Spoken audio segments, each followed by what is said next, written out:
बहुत अच्छी दुकान है ना। तो आपका विश्वास वहां तब तक नहीं टिकेगा जब तक आपको ईमानदारी का पता न चल जाए कि कौन तुम्हारी जेब काटता है। विश्वास कहाँ करता है? जहां पर सत्यता है, जहां पर ईमानदारी है, जहां पर नेकी है, वहां पर तुम्हारा विश्वास टिकेगा। तो जब हमने प्रभु के गुणों को देखा, जब हमने ईश्वर के गुणों को देखा, और कहाँ देखा? उसकी ही वाणी में देखा, और फिर वैसा ही देखा जैसा हम इस सृष्टि में देख रहे हैं। जैसा सृष्टि में देख रहे हैं वैसा वेद में देख रहे हैं, जैसा वेद में देख रहे हैं वैसा सृष्टि में देख रहे हैं। तो हमें उस वाणी के ऊपर विश्वास हो गया कि यही ईश्वर की वाणी है। बाकी के, क्योंकि ईश्वर की वाणी की एक बात है, उसमें कोई कमी नहीं होगी। क्यों? क्योंकि ईश्वर में कोई कमी नहीं है। ये वेद मंत्र हमको समझा रहा है। क्या? न्यूनम अर्थात अकामो धीयो अमृत स्वयं रसेन तृप्तो न कुतश्चनो न तमेव विद्वान् न विभाय मृत्यो आत्मानं धीरं अजरं युवानम्। वो परमपिता परमेश्वर कैसा है?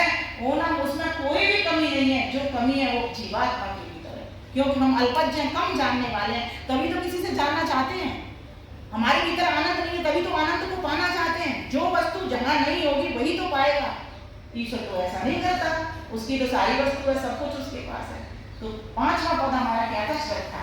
तो विश्वास कहाँ करना चाहिए? श्रद्धा कहाँ अटकानी चाहिए? जो व्यक्ति सही है, जो वस्तु सही है, जो कार्य सही है, जो कार्य सही है, जिससे तुमको लाभ और तुम्हारे समाज को, राष्ट्र को लाभ मिलता है, उस कार्य पर श्रद्धा हमको टिकानी चाहिए। अब छठी बात कौन सी आ गई? समाधान। कहते हैं तपस्वी वही है, योगी वही है, योग में निष्णात वही है जो समाधि तक के उपक्रम को करते करते उसकी समाधि लगा लेता। समाधि से मतलब प्राप्ति। मैं बार बार बता रही, समाधि योग समाधि, योग समाधान। आप कोई प्रश्न कर रहे हो, गणित का, मैथ का कोई सवाल कर रहे हो, जब तक आप लगे रहोगे तब तक कि उसकी खोज ना हो जाए, वो हल ना हो जाए, सॉल्व ना हो जाए, तब तक आप लगे रहते हो। ठीक इसी प्रकार से आपका लक्ष्य क्या है? उस वक्त तो सवाल है आपका लक्ष्य कि मुझे ये सवाल हल करना है।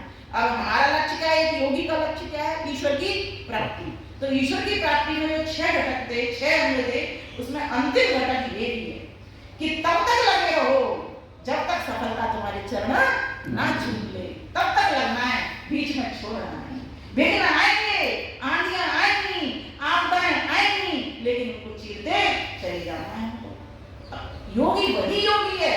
हम तो विचलित हो जाते हैं, बारिश पड़ गई, भैया मेरे तो जूते गीले हो जाएंगे, मंदिर कैसे जाऊं? हवन में मैं आज जाऊंगा नहीं।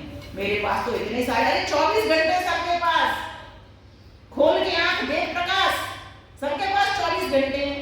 किसी के पास परमात्मा ने कम ज्यादा नहीं दिए। इसलिए प्यारे भाइयों बहनों, आज अंतर्राष्ट्रीय योग दिवस पर स्वामी रामदेव जी ने जो 2015 में इस प्रकल्प को रखा कि घर घर स्वस्थ हो, हर प्रकार की फिटनेस उसके भीतर हो, शारीरिक भी हो, बल हो हमारे भीतर। कृष्ण भगवान के भीतर ये चारों बल थे। शारीरिक बल भी था उनके पास, मानसिक बल भी था, बौद्धिक बल भी था, और आत्मिक बल भी था।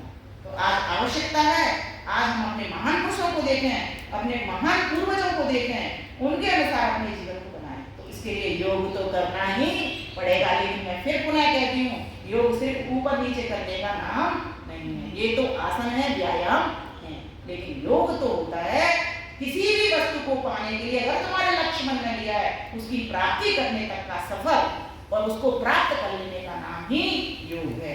और कैसे प्राप्त किया जाता है योग? तो कहा योगश्चित्त वृत्ति निरोधः, वृत्तियों का निरोध कर दो।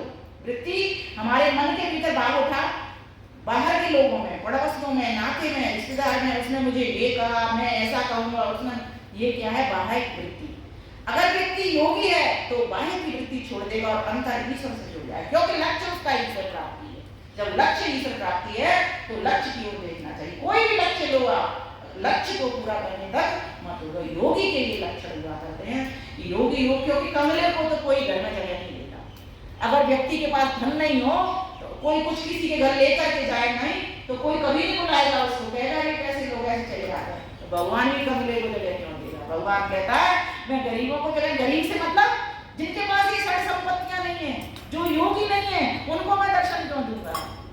उनको मैं जबकि भगवान तो सब लेते, उनको मिल नहीं रहा, क्यों? उनकी अविद्या उनके भीतर चारों ओर पड़ी हुई है। जैसे कहते हैं ना, अंधेरे में कुछ दिखाई नहीं देता, ठीक ऐसी अवस्था हमारी ज्ञान की हो गई है कि अज्ञान के कारण हमको वो प्रभु दिखाई नहीं देता है।